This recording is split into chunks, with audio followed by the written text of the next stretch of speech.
প্রতারণা ও ধর্ষণের অভিযোগে রাশিদুল ইসলাম রাব্বি নামে একজনকে আটক করেছে যাত্রাবাড়ী থানা পুলিশ।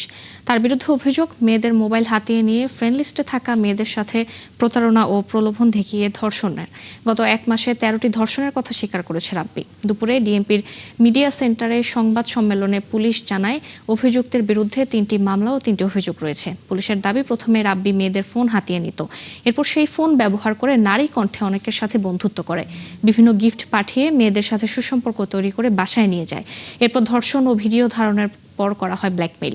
রাব্বি নিজেও স্ত্রীকেও একই কৌশলে প্রতারণার মাধ্যমে বিয়ে করেছে বলে জানায় পুলিশের এই কর্মকর্তা।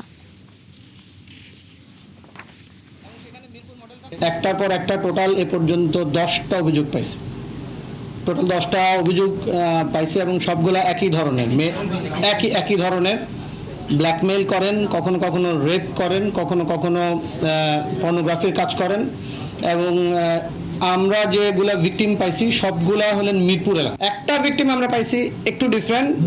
ওকে মামাতো ভাই বা ফুফাতো ভাই বলে নাই, ওকে বলছে যে আমার বাড়িওয়ালার ছেলে তোমারে পছন্দ করছে, তোমাকে বিয়ে করবে। তো নিজেই আবার বাড়িওয়ালার ছেলে সেজে ভিডিও কলে কথা বলছে। সে থাকে সিদ্ধিরগঞ্জ, নারায়ণগঞ্জ শ্বশুর বাড়ি। এবং আরো ইন্টারেস্টিং হলো, যাকে বিয়ে করছে তাকেও সে সেম ভাবে ট্র্যাপে ফেলে বিয়ে করছে।